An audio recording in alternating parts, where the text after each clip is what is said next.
So let me get this straight, Captain Jane Harper said, pinching the bridge of her nose as the alien ambassador's voice oozed through the intercom like maple syrup on a hot day. You traveled across the galaxy to offer us slavery? The alien in question, a pulsating tower of tentacles and eye stalks who introduced himself as Glogdor the Magnanimous, bobbed what appeared to be his head. Precisely. Isn't it wonderful? Jane exchanged glances with her second-in-command, Commander Rick Alvarez, who was visibly trembling with the effort to suppress laughter. And in exchange for becoming your, content servants, we get...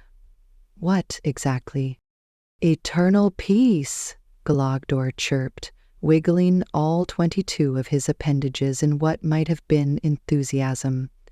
A harmonious existence, free of conflict, free of choice, free of stress. Jane blinked. So, a cage with ergonomic bars? Glogdor brightened. Exactly. Our containment chambers are 30% more comfortable than the galactic average. Right, Jane said flatly. Well, Glowy, let me break this down. We humans? We don't exactly have the best history with the whole enslavement gig. It ended badly for everyone involved, including the guys in charge. The alien's eye stalks twitched nervously. But the benefits package. We offer dental. Rick coughed into his hand. Do we at least get a free uniform with our serial number printed on it? Of course. And matching boots. Listen, Glogdor, Jane said, standing up and resting her palms on the command table. We've survived black holes, asteroid storms, political summits with Pluto's representatives, and even space raccoons. You're going to have to offer more than group therapy in chains. Glogdor's tentacles drooped in what Jane could only interpret as confusion. You don't want peace? Sure we do, Jane replied, just not the kind where we're folding laundry on a prison moon while humming your planet's anthem. Rick stepped forward. We have a counteroffer. You go back home, tell your bosses Earth said no thanks, and we don't vaporize your diplomacy vessel. Deal? The alien gurgled. This is most irregular. No species has ever declined our generous offer. Maybe they didn't have sarcasm where they come from, Jane muttered. Or sarcasm cannons, Rick added. We installed those last week. As Glogdor shuffled back toward his shimmering ship in defeat, Jane called out, Hey, Glowy, next time you want to say hello, try a fruit basket instead of chains. It really sets a better tone. Glogdor hesitated, then nodded solemnly. I shall inform the Ministry of Public Enslavement Relations. The moment he disappeared into his ship's loading bay, Rick turned to Jane and raised an eyebrow. So, you think they have an HR department? Jane exhaled slowly, rubbing her temples. If they do, I hope they're ready for a complaint about unsolicited slavery offers. Captain Jane Harper strode onto the bridge with her usual brisk confidence, the events of the alien encounter still fresh in her mind. Her crew stood at alert, though many wore smirks they tried and failed to suppress. Turning down an offer of galactic slavery wasn't the sort of thing that happened every day, at least not with this much style. All right, folks, Jane said, planting herself in the captain's chair. Let's get our scans up. I don't trust that squishy salesman to leave quietly. Her instincts proved right. Moments later, the comms officer stiffened. Captain, Glogdor's ship is rerouting its energy. Powering weapon systems. Jane let out a low whistle. I guess someone doesn't like being ghosted. Shields up. Let's show Mr. Tentacle sales pitch what happens when you try to upsell humanity into bondage. The alien vessel fired first, twin blasts of plasma hammering their shields. The bridge shuddered. Crews scrambled to their stations, adrenaline kicking into high gear. Return fire, Jane ordered. Aim for those shiny parts. Let's see how ergonomic their ship is under pressure. The retaliatory salvo scorched across space, slamming into Glogdor's hull. Sparks danced across their view screen. Jane watched as one of the alien ship's tentacle-shaped antennae snapped clean off. "Their shields are at 58%, Captain," reported Tactical. "See?" Jane smirked. "We may be primitive, but we punch up hard." The comms lit up. Glogdor's face flickered into view, eyes wide with something resembling disbelief or perhaps poorly concealed panic. "This is a violation of interstellar etiquette," the alien blustered. "You were supposed to accept our offer." "You assumed wrong, buddy," Jane replied, kicking one boot onto the console. "Humans don't fold for free dental and a company picnic. We prefer freedom, sarcasm, and occasional explosions." The alien sputtered. "Barbarians!" "Takes one to know one," she shot back. "Now, unless you want to be reduced to cosmic sushi, I suggest you disengage and slither back to HR. There was a long pause. Then, slowly, with a visible slump of tentacles, Glogdor's ship veered away, its lights dimming. "They're retreating," the comms officer said. Jane sighed in relief. "Good. Log the encounter. Attempted pyramid scheme with plasma follow-up. Rejected with extreme sarcasm." The bridge crew laughed, the tension evaporating. Just as things were settling, the screen blinked again. But this time, the face on the other end wasn't Glogdor. It was suspiciously human. A man in a suit, too perfect to be real, beamed at them from an office somewhere far too pristine. "Greetings, Captain Harper," he chirped. "Gerald Worthington, CEO of Galactic Enterprises. I represent a new business venture. May I interest you in a once-in-a-lifetime opportunity to become a diamond-level distributor of Earth-made novelty products across the stars?" Jane groaned. "Oh, not another one." Gerald continued, oblivious. "We're talking Snuggies for methane breathers, ShamWows for titanium surfaces, and the latest innovation, the Slap-O-Matic 9000, now compatible with over 300 alien appendages." Her second-in-command leaned over, whispering, "Permission to vaporize the transmission?" "Tempting," Jane muttered. "Let's play nice. For now." She turned back to Gerald. "Look, pal, we just dealt with an alien trying to put humanity in space shackles. Now you want to sign us into a galactic QVC network? We're not interested." Gerald pouted. "But think of the cross-promotional potential." "No. Limited edition action figures." "Still no. Witty one-liner sound chips." Jane narrowed her eyes. "Okay, that's actually not a bad idea, but no."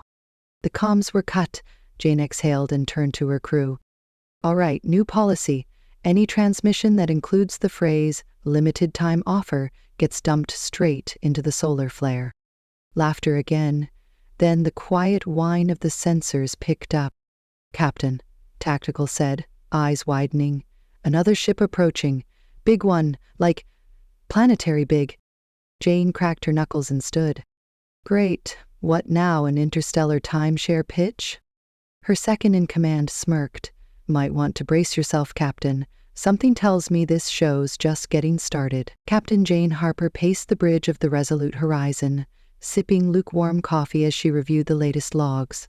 It had been 48 hours since their encounter with the Cerebraean, a sentient, telepathic cosmic brain that had not only shared the wisdom of 1,000 galaxies, but had begged them to explain human.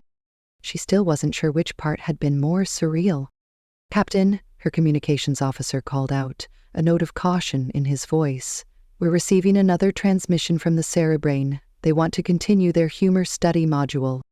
Jane sighed and set her mug down. "Patch them through, and cue the laugh track just in case." The holographic screen bloomed into existence, revealing the glowing, pulsating Cerebron once more. Their tendrils of light danced like eager children at recess. "Greetings, Captain Hopper," the Cerberan intoned. "We have processed the first 10,372 jokes submitted via your crew. We are ready for advanced comedic structures." Jane glanced around the bridge.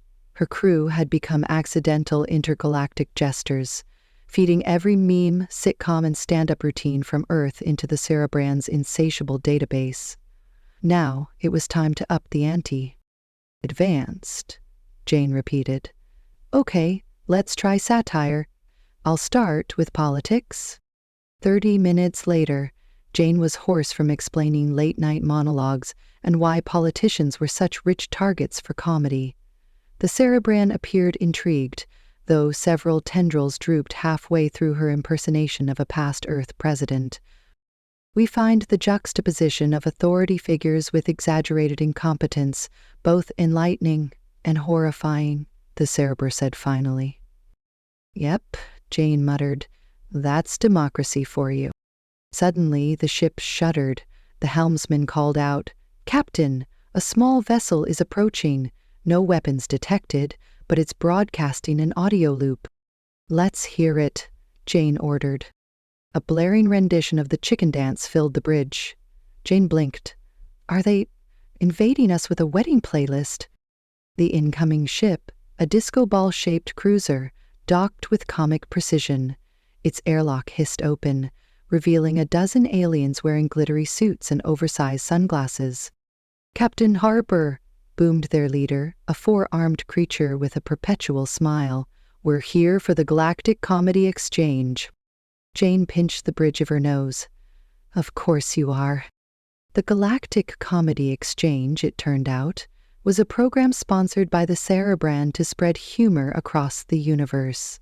Humanity had been nominated to host the first interstellar stand-up tournament. Soon, the Resolute Horizon's cargo bay had been transformed into a comedy club. A stage was erected, neon lights flickered, and a makeshift laugh-o-meter pulsed in the corner. Jane stood backstage, flipping through cue cards. "Well, did the Zorgon refuse to enter the singularity?" she read. "Because it didn't want to lose mass appeal. Ugh, these are terrible." Her second-in-command, grinning, handed her a fresh card. "Try this one. Why don't the Andromedans use sarcasm?" "Because it causes a feedback loop in their emotion translators," she recited, then chuckled.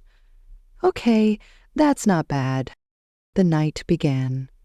Alien after alien took the stage. A Blorgon comic flopped after delivering an hour of binary code punchlines. A floating jellyfish told an entire set through color changes, which only the Cerebran seemed to appreciate. Jane performed last. "What do you get when you cross an arrogant alien overlord with Earth bureaucracy?" she began. "A form you need to fill out in triplicate before being enslaved." The audience erupted in roars, chirps, and what she hoped were laughter and not allergy attacks. When it was all over, the Cerebrain appeared on screen again. "Your performance was enlightening. We now understand that humor is more than distraction. It is resistance, resilience, connection." Jane gave a tired smile. "Told you, the pie in the face is just the icing. It's what's behind it that matters." The Cerebran glowed brightly. "Humanity will be appointed Galactic Humor Ambassadors." Jane froze. "Wait, that's a real thing?" "It is now." As the hologram flickered away and the disco aliens began cleaning up the impromptu club, Jane turned to her crew. "Well," she said, grabbing her coffee again, "looks like our new prime directive is to make the galaxy laugh. Who's up for some knock-knock jokes?" Captain Jane Harper paced the bridge of the Resolute Horizon, sipping lukewarm coffee as she reviewed the latest logs. It had been 48 hours since their encounter with the Cerebran, a sentient, telepathic cosmic brain that had not only shared the wisdom of 1,000 galaxies, but had begged them to explain humor. She still wasn't sure which part had been more surreal. "Captain," her communications officer called out, a note of caution in his voice. "We're receiving another transmission from the Cerebrain. They want to continue their humor study module." Jane sighed and set her mug down. "Patch them through, and cue the laugh track just in case." The holographic screen bloomed into existence, revealing the glowing, pulsating Cerebran once more. Their tendrils of light danced like eager children at recess. "Greetings, Captain Hopper," the Cerebran intoned. "We have processed the first 10,372 jokes submitted via your crew. We are ready for advanced comedic structures." Jane glanced around the bridge. Her crew had become accidental intergalactic jesters, feeding every meme, sitcom, and stand-up routine from Earth into the Cerebrand's insatiable database. Now it was time to up the ante. Advanced, Jane repeated. Okay, let's try satire. I'll start with politics. 30 minutes later, Jane was hoarse from explaining late-night monologues and why politicians were such rich targets for comedy. The Cerebrand appeared intrigued, though several tendrils drooped halfway through her impersonation of a past Earth president. We find the juxtaposition of authority figures with exaggerated incompetence both enlightening and horrifying, the Cerebr said finally. Yep, Jane muttered. That's democracy for you. Suddenly, the ship shuddered. The helmsman called out, "Captain, a small vessel is approaching. No weapons detected, but it's broadcasting an audio loop." "Let's hear it," Jane ordered. A blaring rendition of the chicken dance filled the bridge. Jane blinked. Are they invading us with a wedding playlist? The incoming ship, a disco ball-shaped cruiser, docked with comic precision. Its airlock hissed open, revealing a dozen aliens wearing glittery suits and oversized sunglasses. "Captain Harper," boomed their leader, a four-armed creature with a perpetual smile. "We're here for the Galactic Comedy Exchange." Jane pinched the bridge of her nose. "Of course you are." The Galactic Comedy Exchange, it turned out, was a program sponsored by the Cerebrand to spread humor across the universe. Humanity had been nominated to host the first interstellar stand-up tournament. Soon, the Resolute Horizons cargo bay had been transformed into a comedy club. A stage was erected, neon lights flickered, and a makeshift laugh-o-meter pulsed in the corner. Jane stood backstage, flipping through cue cards.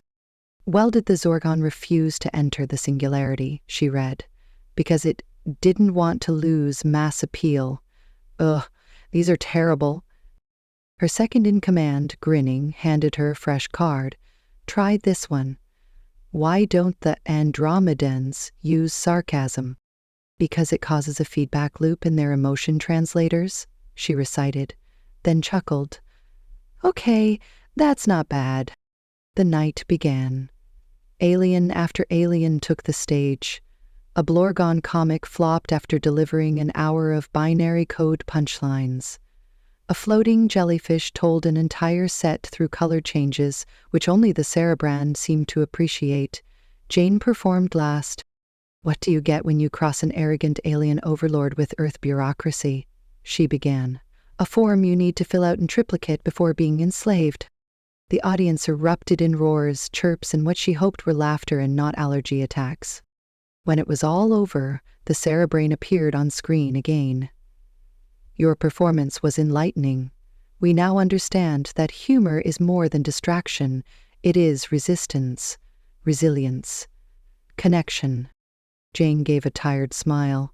"Told you, the pie in the face is just the icing. It's what's behind it that matters." The Cerebrand glowed brightly. "Humanity will be appointed Galactic Humor Ambassadors." Jane froze. "Wait, that's a real thing?" "It is now." As the hologram flickered away and the disco aliens began cleaning up the impromptu club, Jane turned to her crew. "Well," she said, grabbing her coffee again, "looks like our new prime directive is to make the galaxy laugh. Who's up for some knock-knock jokes?" Captain Jane Harper hadn't expected her day to culminate in explaining why a chicken crossed the road to a sentient brain the size of a shuttlecraft. Yet here she was, pacing the bridge of the SS Insubordinate, practicing knock-knock jokes while her crew exchanged looks that straddled the line between concerned and amused. The Cerebran, a massive floating neural organism with a penchant for dry telepathic commentary, waited patiently, its glowing tendrils softly pulsing in expectation. "Okay," Jane muttered under her breath. "Just breathe. It's just a super-intelligent hive mind that could erase us with a thought. No pressure." The crew had managed to teach it the basics of slapstick and even endured its attempts at physical comedy. chief among them a projection of a banana peel materializing mid-air and vanishing before anyone could slip on it. Now, it was time for humanity's greatest challenge, teaching dad jokes. "Brace yourself," Jane said into the intercom. "We're entering grown territory." The Cerebran pulsed. "We are ready. Initiate dad joke protocol." Jane turned to her second-in-command, Commander Ray Talbot. "You're up." Ray stood, cleared his throat dramatically, and delivered, "Why don't skeletons fight each other?" A pause. The Cerebran twitched. "Why? They don't have the guts." The silence that followed was deafening. Not even the hum of the engines dared interrupt the void left by the failed punchline. Then, an unexpected sound. A low rumble of telepathic feedback that rippled across the crew's minds like psychic white noise. The Cerebran was laughing. Or its version of laughing, which sounded like an entire library humming Gregorian chants inside your skull. Jane grinned, visibly relaxing. "Ladies and gentlemen, we've got a live one." "Another," the Cerebran urged. "We require further data." Ray, now emboldened, gave his worst. "I told my wife she was drawing her eyebrows too high." She looked surprised. This time, the laughter nearly knocked out the ship's inertial dampeners. And just like that, an interstellar comedy exchange was born.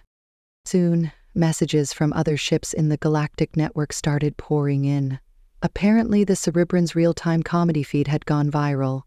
Species from all corners of the galaxy tuned in, each trying to understand the strange, absurd humor of the humans. One species, the Gurnax, submitted their own joke.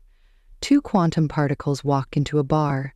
They both observe each other, collapse their wave functions, and leave disappointed. It bombed. Jane groaned audibly. "You can't just name-drop physics and expect it to land." The Cerebran chirped mentally. "We concur. The humans maintain narrative structure and pacing, even in absurdity. Fascinating." Jane crossed her arms. "You know, this was supposed to be a military patrol, not a cosmic open mic night." "But Captain," Ray pointed out, "we're diffusing tensions across multiple sectors. There's a 17% drop in diplomatic incidents since the Cerebran started broadcasting our jokes." Jane sighed, watching the stars drift by on the view screen. "So we've become the galaxy's clowns?" "Court jesters," Ray corrected, "with photon torpedoes." Over the next 48 hours, Earth's jokes became a cultural revolution. Alien news networks hailed humanity as emotionally logical, psychologically disruptive, and brilliant. Merchandising began almost immediately. Somewhere on a mining moon, an alien child clutched a plush banana peel labeled "Comedy Weapon MYI." Then came the unexpected twist. "We request initiation of the Galactic Grown-Off," the Cerebran announced. Jane blinked. "The what now?" "A competition of comedic skill between civilizations. Victory shall determine control of the galactic humor frequency. A new diplomatic channel based solely on levity." Ray leaned over and whispered, "If we win, we'll be the ones defining what's funny for the entire galaxy." Jane's eyes gleamed. "Tell them we accept." And so it began. The Grown-Off took place on a holographic stage orbiting the Helix Nebula. Contestants ranged from stand-up squids to mime clouds, and even a duo of time-looping jellyfish performing recursive punchlines. But the humans stole the show. Ray's weaponized dad jokes, Jane's scathing sarcasm, the engineer's uncanny impressions of bureaucratic aliens, laughter rippled across the stars. And when Jane delivered her final line, "You want peace, power, and planetary unity? Try sarcasm and snacks. It's how we survive our families," the galaxy lost it. The Cerebran's final verdict was clear. Victory, Earth. Their absurdity is unmatched, their comedic logic illogical, their laughter contagious. As the crew of the SS Insubordinate returned to orbit, weary but triumphant, Jane sat in her chair, swirling a cup of cold synth coffee. "We've saved the galaxy with banana peels and punchlines," she muttered. "God help us if we ever have to do it with diplomacy." Ray raised an eyebrow. "What now, Captain?" Jane smirked. "Now, we get some sleep, then we teach them irony." The aftermath of the Sarah Brand comedy session left the bridge in a state of bewildered euphoria. The crew was still chuckling, some even attempting to one-up each other with terrible puns and increasingly groan-worthy dad jokes. The galaxy, it seemed, was finally learning the true power of human resilience, expressed through sarcasm and slapstick. "Captain," the communications officer said, still smirking, "we've just received an invitation from the Galactic Council." Jane raised an eyebrow. "Please tell me it's not another offer to star in a sitcom." "No, ma'am. They want you to headline the first ever interstellar stand-up comedy gala." There was a collective pause on the bridge, followed by stunned laughter. "You're joking," Jane said. "No," replied the officer, tapping the console to bring up the message. "The Cerebrian have apparently shared your lessons across the galactic web. You're trending. Again." Jane pinched the bridge of her nose, a habit that was becoming worryingly frequent. "So now we're comedians, diplomats, warriors, and viral content creators?" "Don't forget banana peel specialists," her second-in-command chimed in. Jane rolled her eyes. "Fine, let's do it. If the galaxy wants a laugh, we'll give them a show." They arrived at the orbital comedy venue a week later, a space station fashioned like a giant open mic amphitheater, suspended in a rotating asteroid field. It was hosted by the Kringlaxians, a species known for their appreciation of dark humor and gelatin-based cuisine. The stage itself shimmered with interactive holographics, and the audience included beings from 100 different species, some with no discernible faces but still somehow equipped with laughter mechanisms. "Just remember," Jane said backstage, adjusting the mic on her lapel, "don't open with anything involving existential dread. The Void Walkers find that stuff offensive." The show kicked off with a 3-armed Martian mime, whose performance received a standing ovation, or rather, a levitating one, from the anti-gravity audience members. Then came a duo of sentient ferns delivering plant-based puns that had the crowd howling, literally in some species' cases. Finally, Jane stepped onto the stage. "Good evening, Galaxy," she said, flashing her best, totally not nervous smile. "I'm Captain Jane Harper of Earth, home of gravity, sarcasm, and emotional damage disguised as humor."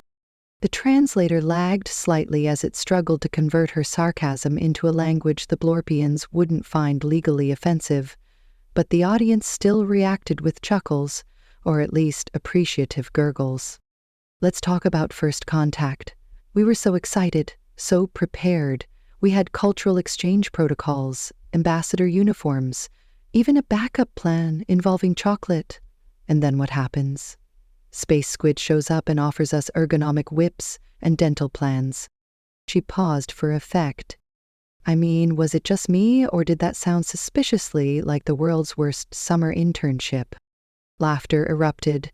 Even the sentient crystal clusters flickered in delight.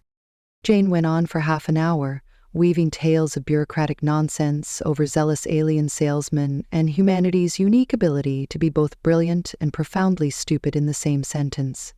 She even shared the story of slipping on a banana peel for educational purposes, much to the Cerebrans' pride and embarrassment. When she finished, the applause was deafening, sonic, psychic, and ultrasonic in waves that made the ship's hull hum back in orbit. Backstage, her second-in-command gave her a mock salute. "Well done, Captain. You've officially weaponized humor." Jane took a bow. "We've faced warships, pyramid schemes, and now stand-up gigs. At this point, I'm pretty sure the universe is just trying to see what it takes to break us." "Joke's on them," he replied. "We broke ourselves a long time ago. It's called middle school." As they returned to their ship, A Cerebran emissary floated alongside them. "Captain Harper," it said, "the Council is most pleased. They believe your humor may initiate a new age of interstellar diplomacy." "Let's just hope they're ready for dad jokes," Jane muttered, "because I've got a million of them."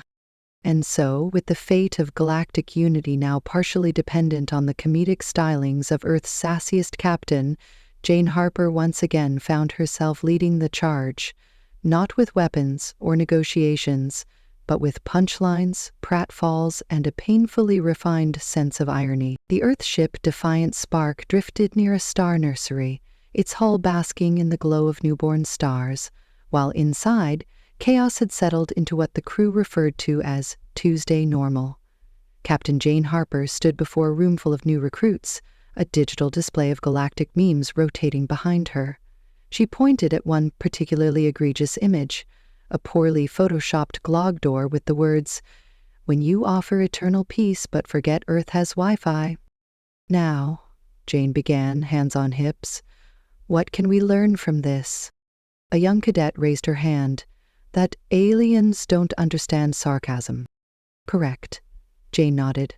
"And that humans weaponize humor like it's a photon cannon." The Defiant Spark had quite accidentally become the epicenter of a new galactic cultural phenomenon. Ever since their diplomatic roasting of Glogdor had gone viral, Earth had been rebranded, not as a backwater planet of primitive bipeds, but as the galaxy's premier content creators.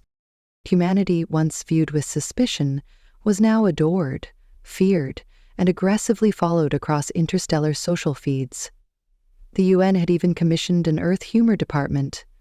Jane, naturally, was its very unwilling mascot. Her second-in-command, Lieutenant Vega, poked his head in with a grin. "Captain, you might want to see this."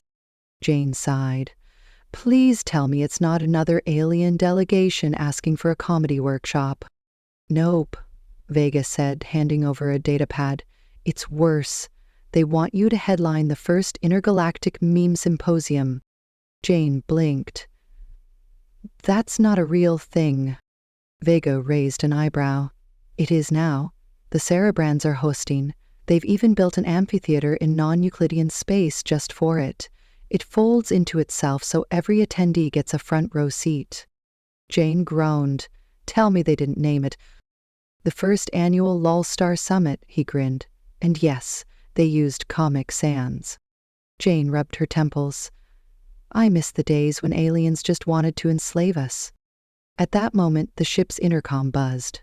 "Captain," came the voice of Ensign Lee, "you have an incoming call from, a species called the Memegons. They say it's urgent."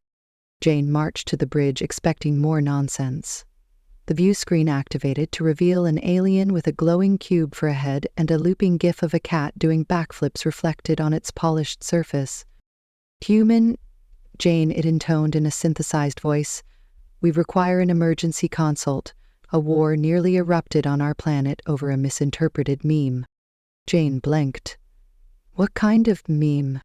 The cube flashed. A 2-panel comic showed one alien offering another a snack labeled Crunch Sticks.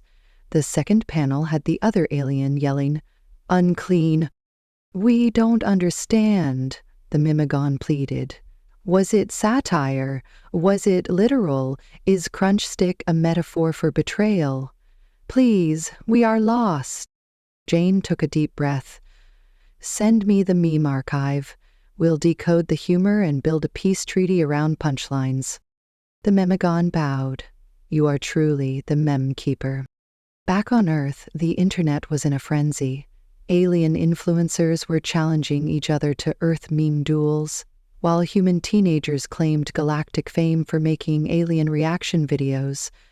One particularly brave YouTuber had started teaching interstellar species how to dab, nearly causing a diplomatic incident when a 7-limbed diplomat dislocated 3 elbows. In response, Jane's crew was now building a humor protocol matrix, complete with universal translator filters to prevent interstellar offense. Meanwhile, Jane herself had been asked to teach a class titled Human Humor, Weapon, Shield, and Lifestyle. Vega entered with a grin. Captain, the Cerebrands just declared the banana peel incident the greatest comedic moment in cosmic history. They want to install a monument on Earth. Jane sighed.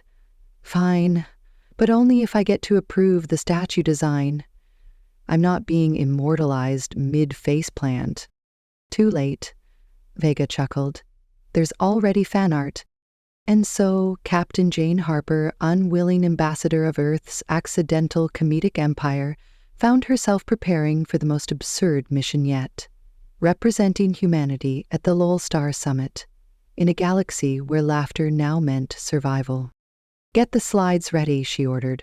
We're about to teach the universe the difference between irony and sarcasm, and for the love of Newton, someone hide the whipped cream. We're not doing physical comedy this time. Probably. Captain Jane Harper stood center stage, not on a bridge or battlefield, but on what had been dubbed the Galactic Gala of Guffaws. A colossal amphitheater floated in the void, orbiting a neutral star system. It shimmered with nebula dust and had more laser spotlights than a Vegas residency. Species from every known and a few unknown corners of the cosmos had gathered, not to declare war, but to witness history's first intergalactic comedy summit. Jane tapped her comm badge. Mic check. Is this thing translating sarcasm into all dialects? Confirmed, Captain, her communications officer replied. Even the telepathic crystals from Sector 12 are getting it. Behind her stood her crew, now unofficially dubbed the Laugh Force. Mike, with his ever-ready espresso and weaponized dad jokes. Tom, who had been nominated for Galactic Straight Man of the Year due to his deadpan delivery. And of course the Cerebran, yes, the cosmic brain, had joined the act, complete with a floating mic and a sequined neural casing. Jane stepped up to the mic, looking over the crowd of gelatinous blobs, crystalline beings, tentacled diplomats, and even the occasional confused toaster-shaped robot. Welcome, everyone. I'm Jane Harper, captain of the SS Nope, defender of Earth and the reason Glorgonians no longer offer slavery with a side of dental plans. The crowd erupted in neural laughter, sonic applause, and one group of Zarnathians detonating in joy. Don't worry, they reassemble in 5 minutes. Jane continued. Now, I know what you're all thinking. How did a race that still argues over pineapple on pizza become the galaxy's comedic superpower? She raised a finger. 3 words: stress, caffeine, and unresolved trauma. We turned pain into punchlines and awkward encounters into stand-up bits. Mike stepped up. People said we'd never be taken seriously. Then again, people also said dial-up internet was the future. Tom followed, reading from an index card. Knock, knock. A moment of silence. A telepathic wave from the crowd replied, Who's there? Humanity. Humanity who? Humanity. The species that taught you it's okay to laugh when you trip over your own spaceship. The Cerebran floated forward. We have a joke. It boomed with measured pride. Why did the antimatter cross the wormhole? Jane groaned. Oh, no. To annihilate expectations. The amphitheater went quiet, then burst into cosmic-level roars. Even the black hole in the balcony chuckled, bending space-time in applause. Suddenly, a large screen behind them flickered to life. Glogdor, yes, that, Glogdor, appeared. I have come, he began gravely, to admit something. The crew reached for weapons. To admit. You Earthlings were right. Everyone blinked. Your humor is a weapon, a defense, a language of survival. We now host weekly stand-up nights on our homeworld. I myself have become quite the open mic enthusiast. They call me the Kraken Up. The image of Glogdor wearing a bow tie and doing impressions of Earth bureaucrats played across the screen. Tom nearly choked on his laughter. Jane saluted the screen. Good to see you found peace, Googie. As the show wrapped up, each species shared their own jokes, their own quirks, their own strange but beautiful expressions of joy. Enemies laughed together, Old rivalries dissolved in chuckles. Jane turned to her crew. "Think we did it?" Mike sipped his espresso. "We didn't just save Earth, we taught the galaxy how to meme." Tom nodded. "We've built an alliance stronger than treaties." "Through puns," the Cerebran added proudly. As they stood before the roaring crowd of cosmic comedians, a golden plaque materialized on stage, courtesy of a species made entirely of light. "To the humans, for uniting the galaxy one punchline at a time." Jane wiped a tear. "Let's hope no one tells them about sarcasm's final form." Twitter.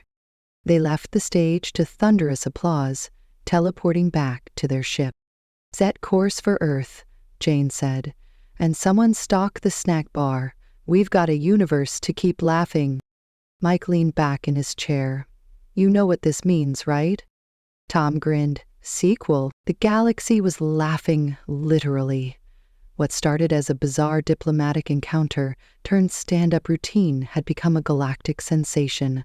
Captain Jane Harper, the unexpected ambassador of humor, had unknowingly launched the most watched viral video in known space.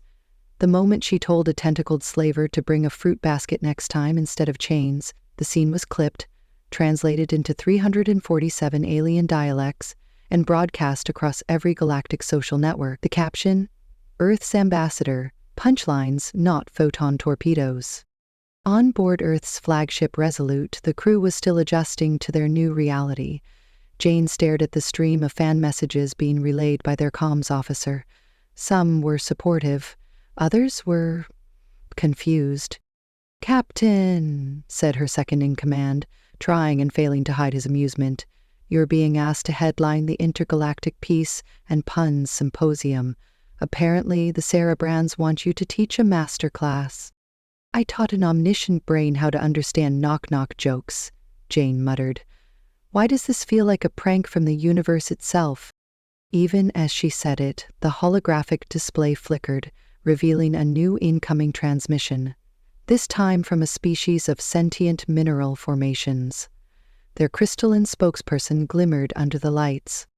"Captain Harper," it intoned in a voice like wind chimes, "we have analyzed the humor modules. We do not understand the banana peel." Jane sighed and stood up. "Guess it's time for another lesson. Somebody get me a prop." The next day, the Resolute docked at the orbiting megastation Lumacor Prime, where the first galactic comedy convention was underway. Species from across the spiral arms had gathered to share laughter, awkwardly attempt human-style sarcasm, and learn the subtle art of the dad joke. The main auditorium, capable of holding over 100,000 beings of variable mass and molecular composition, roared with anticipation as Jane stepped onto the stage. Behind her, her crew lined up in increasingly ridiculous costumes.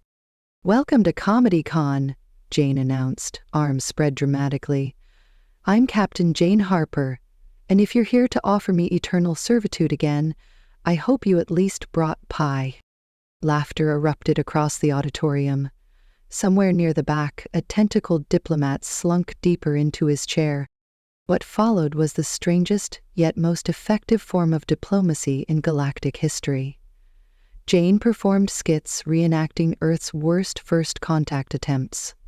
Her second-in-command did a dramatic reading of a human HR complaint form. The tactical officer demonstrated interpretive dance to explain sarcasm. Then came the grand finale, a roast battle between Jane and a Cerebrand. "Your neural nodes are so underdeveloped," Jane quipped. "I mistook you for a galactic spam filter." The Cerebrand responded with a mental zinger about Earth's inability to resolve traffic congestion. The crowd loved it. After the show, a delegation of species once at war shared coffee and awkwardly tried to mimic a human group hug. Galactic peace had never looked so ridiculous, or so promising. Jane collapsed into her quarters that evening, exhausted but exhilarated. As she kicked off her boots, her second-in-command peeked in. "Hey, Captain, new transmission." The Epsilon Ardonian monarch wants to know if you'd consider hosting a galactic talent show next. Jane laughed. Tell them only if I get to be the Simon Cowell. The stars outside shimmered with promise. In a galaxy long torn by politics and war, Earth had found its power. Not in weaponry, not in superior technology, but in laughter. And perhaps, just perhaps, that made them the most dangerous species of all. The applause from Galactic Comedy Con still echoed through the hyperspace waves as Captain Jane Harper reclined in her command chair, her boots propped lazily on the console. Earth had become the punchline heard across the stars, but in the best way possible. From satire to slapstick, dad jokes to parody musicals, humanity's chaotic sense of humor had not only diffused intergalactic tensions, but reshaped diplomatic relations. "Captain!" Her second-in-command, Lieutenant Raj Singh, approached with a grin, holding a silver data tablet. "You're not going to believe this. Raj, the last time you said that, we ended up hosting a live comedy roast for a council of sentient fungus."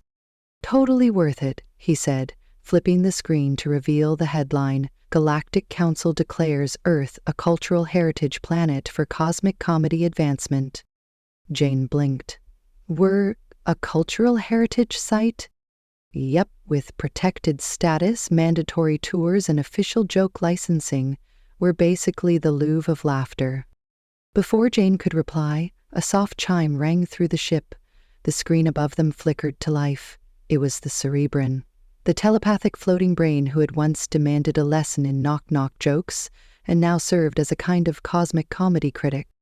"Captain Harper," the Cerebrin said, its glowing tendrils pulsing rhythmically, "it is time." "Time for what? Another roast battle with the Andromedans?" "The final gag. The ultimate test. You must perform before the Ancient Ones." The bridge fell silent. Raj broke it with a whisper. "Isn't that just a myth?" The Cerebrin's voice echoed, serious and oddly reverent. "They are real. The beings who created laughter itself. If you make them laugh, Earth shall ascend to the galactic circle of influence. Fail, and we shall become a footnote." Jane stood slowly. "Well, I hope they like banana peels." The amphitheater was vast. A floating crystal coliseum orbiting a black hole, suspended in anti-time. The Ancient Ones emerged as shimmering outlines of form and thought, beings older than galaxies, radiating the energy of pure existence. No pressure. Jane adjusted her microphone, cleared her throat, and began.